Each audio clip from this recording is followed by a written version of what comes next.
We want to get him. We want to get him. We want to get him. And David, besides doing the symposium that we're going to talk about, that a lot of you need to come to, he's also the author of Proving Ground, which tells a lot about his youth and how he ascended into business and entrepreneurship and everything. He was always going to be a self-starter, I think. Aren't you from Flint? I'm from Flint. Yeah. When you're from Flint, you kind of have to be a self-starter. Oh, don't say that. Don't say that. But tell me about, let's just briefly talk about Flint, what kind of community it is for those of us who've never been to Flint. Well, Flint was an automotive town when I was growing up. It's still, it has a lot of automotive industry remnants there. Remnants. But yeah, it was a great place though. Growing up in the '60s, we had, it was a middle class community. We had great schools, we had great opportunities, and I had almost, people say now, when they read the book and read about my experiences there, they said, man, you had like an idyllic upbringing in Flint. Yeah. It's changed a lot with the downfall of the extraction of the jobs there in Flint. So Flint's fallen on hard times, but there are tough people there trying to come back. So Right. As you were saying that, I started thinking about Detroit back in those days when my boyfriend, after he graduated high school, before he went to college, he was able to get a job at Ford and Chrysler at the same time. Yeah. I mean, there were jobs. Definitely. And in the auto industry. Yeah. And that provided people to be able to have a kind of middle class existence. Mm-hmm. Yeah, I had a job at General Motors when I was in the 11th grade. Bought my first car with the money I made at Chevrolet Metal Fabricating. Really? Yeah, kids don't have many of those opportunities these days. David, did you always know that you were going to work for yourself? That was my ambition from when I was young, and it was from a few things. One, seeing my father working in the basement on his electronics projects while he worked during the day at his job at the post office. I kind of got the bug for electronics, and coming through the civil rights movement and seeing the expansion of opportunities that was possible there, and also growing up in a town where we manufactured things, and you could walk over to the railroad tracks and see cars being shipped out of town, and so that inspired me that I want to start a manufacturing company. Gosh, kind of a wanderlust. You're looking at all of that and you're just mesmerized by it, weren't you? Definitely. So after high school, what high school did you go to in Flint? I went to Flint Central Indians. And Indians, they yeah. would never use that they right changed now. that later. Right. I don't know, I think it was the Phoenix later or something. Flint Central is closed now, as is Flint Northern. And Flint Northern's closed? Flint Northern is closed.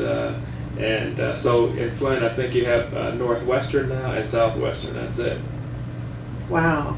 So then you went to Michigan, right? Well, first I went to what was then General Motors Institute. GMI. Right, yeah, and I went there for 2 years, and then I transferred to University of Michigan and got my engineering degrees there. Okay, what was so special about GMI? Because a lot of people I know went there, but I never put it together. Well, the allure of GMI was that it was a co-op education program. At the time, you went to school for 6 weeks, and you worked for 6 weeks, on and off. And you worked in your General Motors sponsoring facility, and you made so much money working that basically school was free. Wow. And so you had all these students riding up to campus in their new Corvettes and Camaros. Yeah, first thing I did when I got accepted, went out and bought me a 1971 Camaro, brand new. And what color? It was gold, Oh, with a beige top.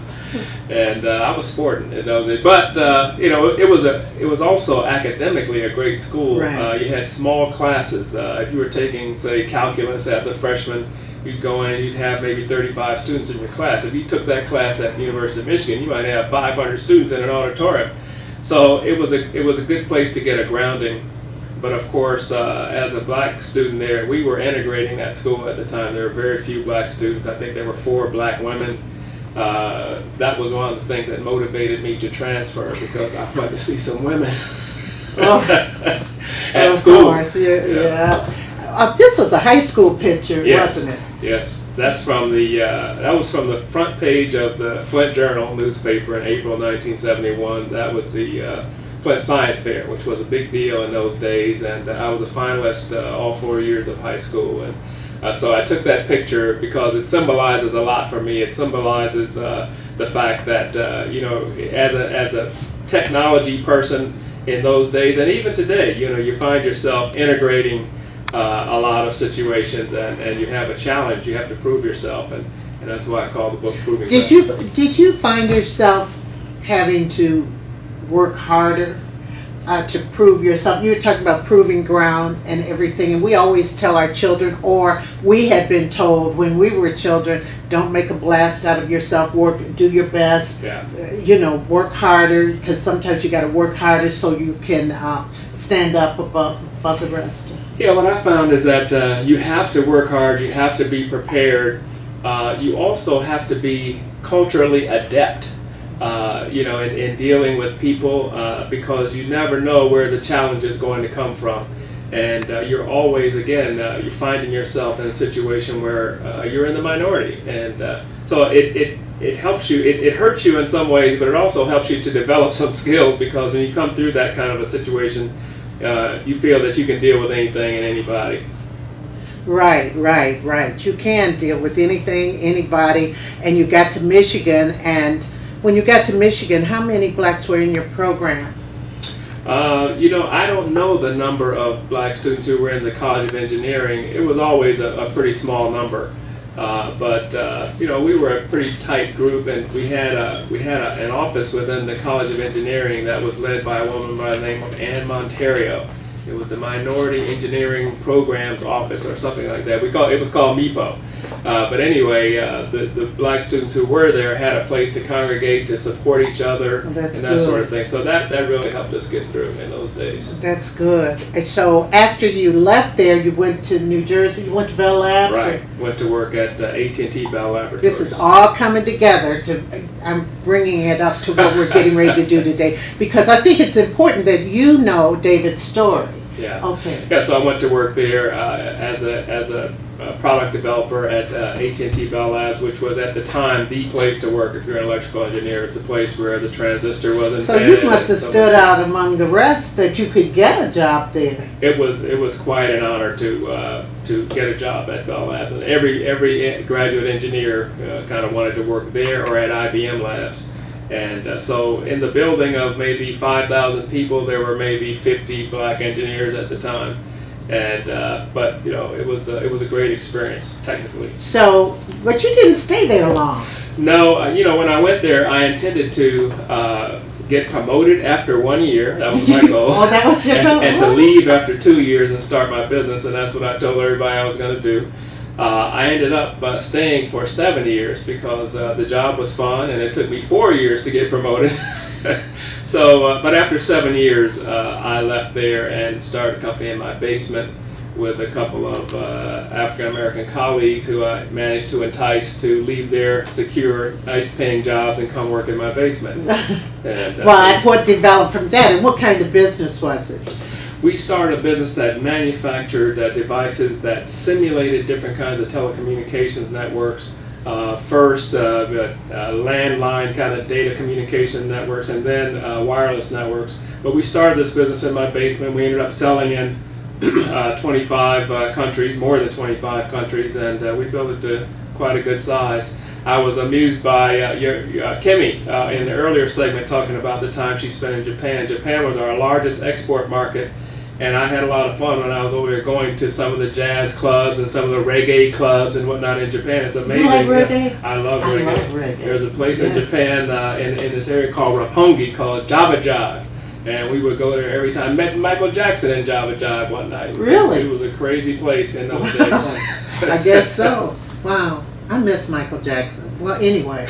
No, I do. I do too. Every time somebody mentions it, he became such a part of our culture. Oh, sure, exactly. My wife really misses him because she grew up in L.A. and she when she heard that her brother called her and told her that he had passed away, she was walking down the steps. She was so beside herself. She slipped and fell down a flight of stairs.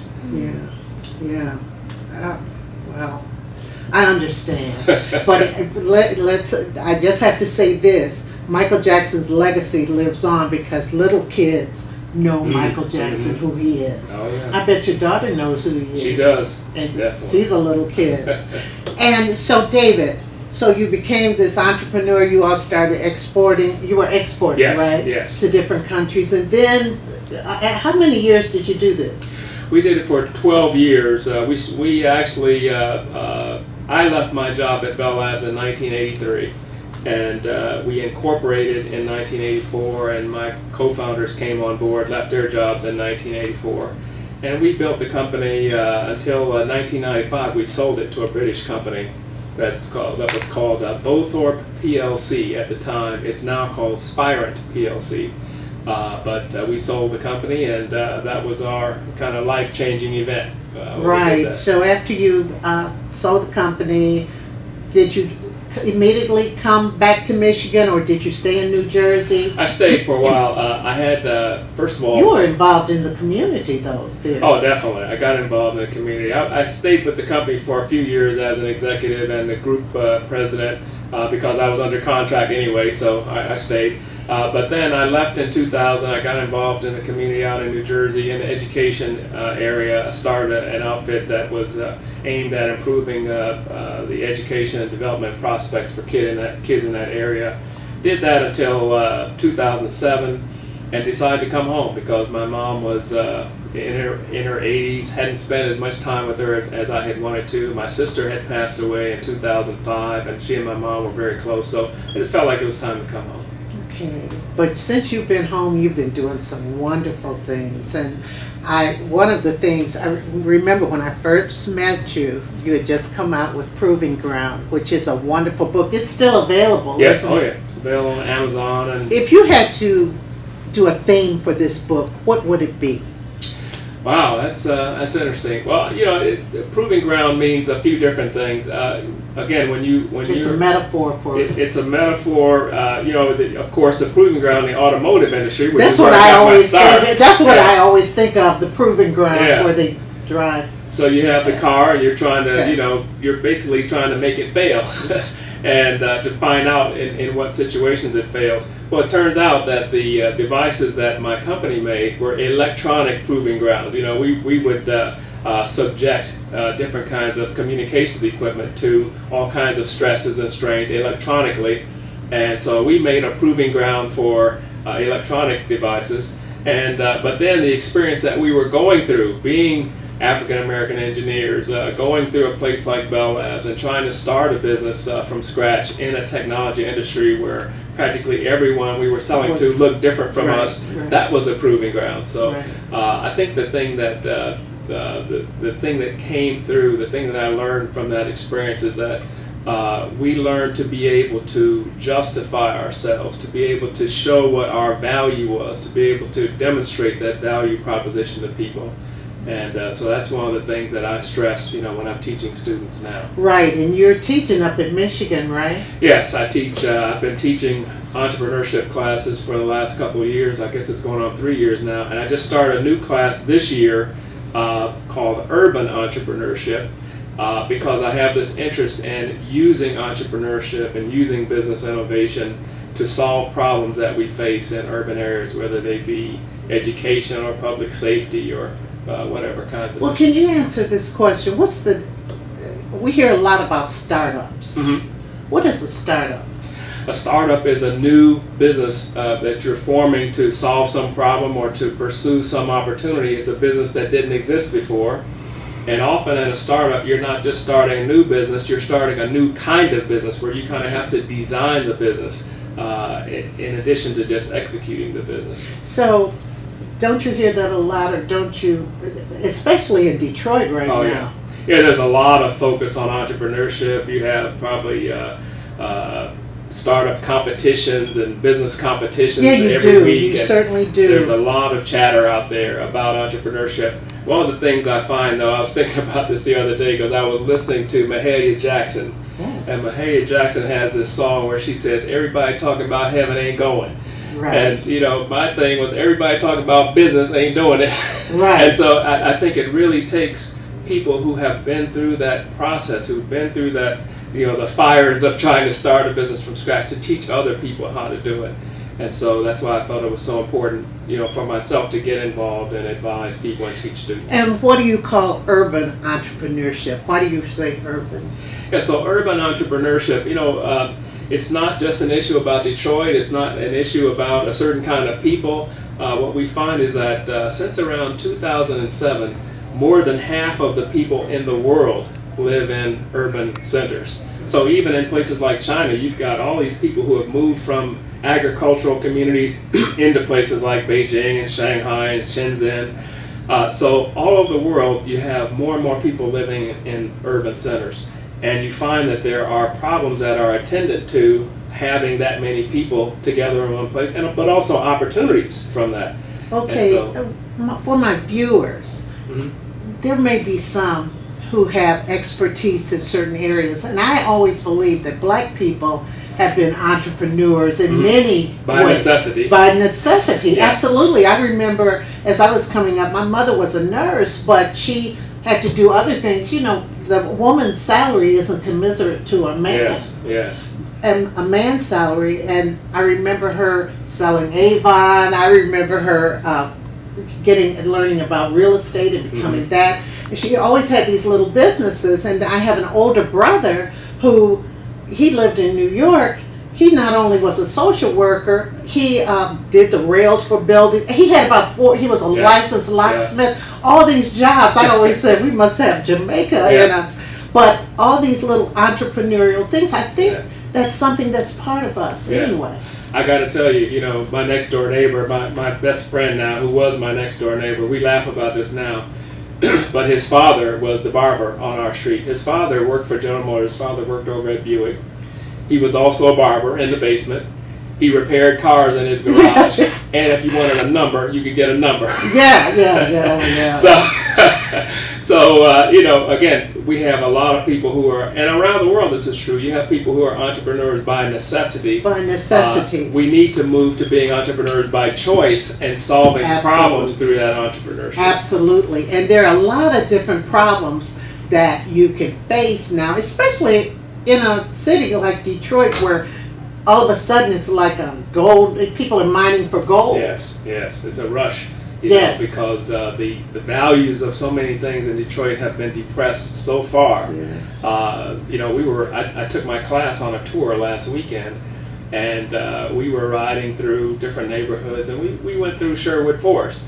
And we're looking at these houses in Sherwood Forest that were, you know, I guess they were lumber barons' houses and things back in the day, but these houses, you know, you can buy for $250,000. If these places were in the community I moved from in New Jersey, you'd be talking about a few $1 million. Right, absolutely. Even up the road in Birmingham or someplace like that. So, you know, people are rushing in to take advantage of that, you know, to buy low, in fact. One thing I noticed, I interviewed, gosh, I can't think of his first name, was it Michael? But he owns the Bagger Dave's downtown and the Buffalo Wild Wings that are next door to each other. Yeah. Now, we went down and did an interview, and I was talking to him off camera, and he said, this building that they had to completely gut for their Bagger Dave's restaurant, he said he was having a hard time with the city, but Dan Gilbert's people helped him out. We don't always have the advantage of getting a Dan Gilbert to help us out. That's why what you're doing is so important. What you're talking about is so important, and this symposium that you're giving is necessary. Well, you hit it right on the head. I mean, one of the things that I found when I came back here and started teaching entrepreneurship is that we have all of these resources and all of this intellect, but a lot of it is not being connected with the problems that exist in urban communities. So part of what we're trying to do is just bring people together and to make the resources available to people who want to do work in urban areas. So we have the Urban Entrepreneurship Symposium. Why don't you tell my audience about that, and when it is. It's October 23rd. It's on a Friday morning. 2 weeks from today. Yes, right. I'll be there. We're crunching. Yeah, we have a special person coming in to interview some of our guests, and this is going to be like the Brenda Perryman show, on the road that day. Well, so we really appreciate your involvement. But this is so important for the community. Tell them what it entails. So we have a number of different sessions during the day. But we're trying to make this is not an academic conference. This is something that's very different from, the typical symposium you see out there or the typical program. Well, who should be your audience? We want people who are interested in changing the world, who are interested in I like to say, doing well by doing good. But we want to help them and first of all, show them the process for doing that, but also to connect them with resources and people who can help them do that. So we have a number of sessions during the day. We start out with a panel of people who are talking about, if they could change one thing in Detroit, what would it be? So that people can get an idea of what some of the opportunities that exist. We have a panel. Because a lot of times people don't know till afterwards, and they read about it or they hear about it. Yes. And they say, God, I pass that place all the time and I didn't know. Exactly. And then we're going to have people who have successfully formed urban-focused businesses.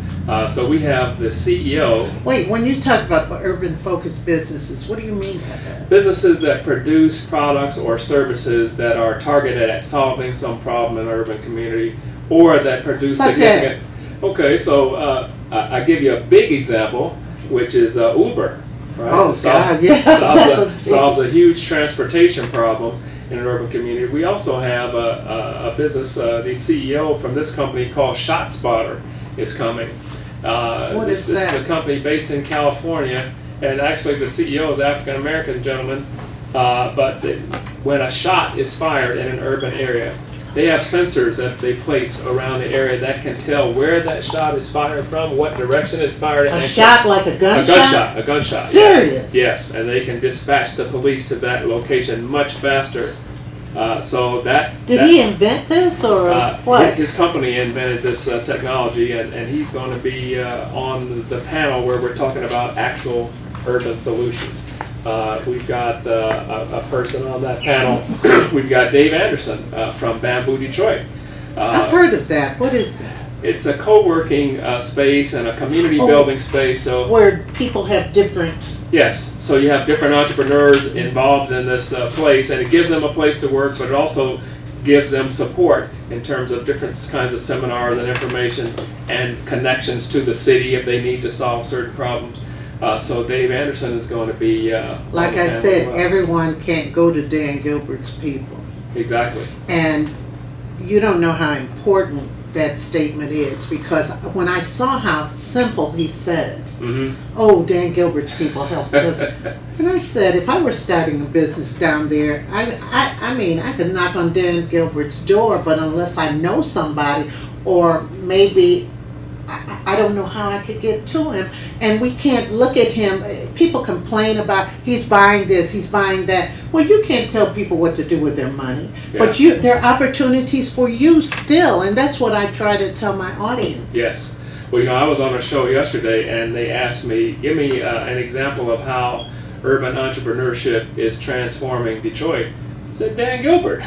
That's urban entrepreneurship. That's the poster child example, because he has literally transformed that downtown area, and he's got other businesses. And I had to say, look, I'm not making a commercial for Dan Gilbert, right. But he's got a company called Rocket Fiber that's putting high-speed internet throughout that midtown area.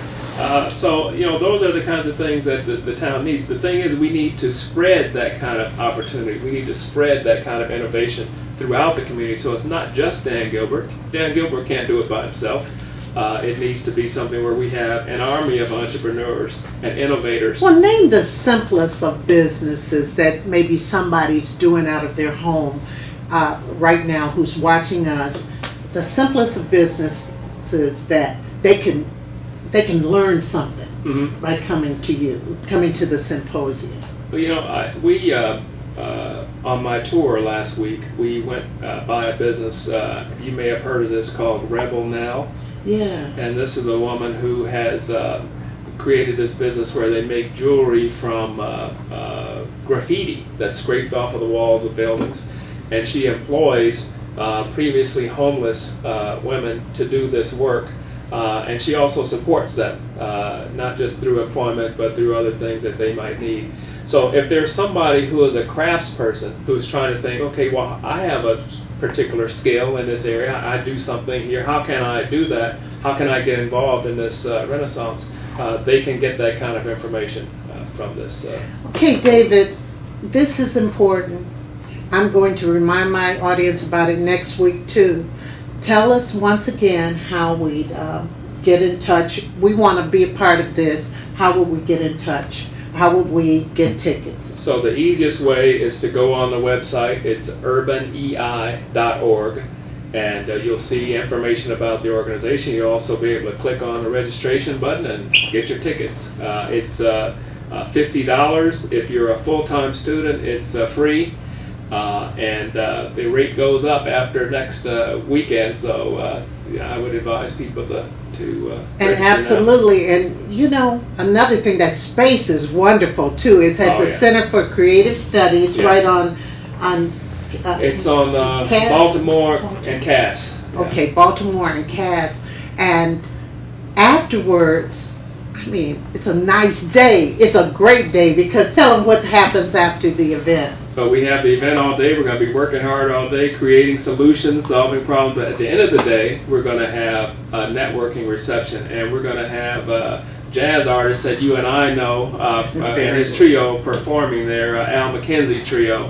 And Al McKenzie, he's been on the show. He used to be the Temptations musical director. He is fabulous. He also travels. He's all over the world. So the fact that you could get him, and I must say this.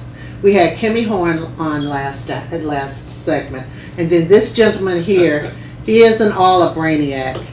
He can sing. I was so shocked at how you just can take those songs and you know the words of them and everything. You couldn't grow up in Flint, in the 60s without getting infected with some of that. I know. This morning I had my music on, and What Becomes of the Broken Hearted came on. Mm-hmm. I don't know why. I had my music up in my car like a young person. I said, I tried to do like this way, but I didn't. But David, like I said, I'm going to remind everybody about the 23rd, which is 2 weeks from today, where I'll be running a rerun. And we will be down there bright and early, and I just can't wait. So if you have a business or thinking about a business, it is really worth coming down, because you need to know. Education is knowledge. It's not only knowledge, but it's a key to go somewhere. And it's power. It's power. That's what I mean. It's power. Thank you so much. Now, David is going to stay with us and be on Table Talk part of the time this morning, and I want you to stay. We have a new co-host who's going to be coming on this morning, Mr. Ben Smith, and we have Darnell McLaurin who's here. So we're going to get right into it, and I will see you all in just a few minutes. Thank you, David. Thank you, Brenda. My pleasure to be here.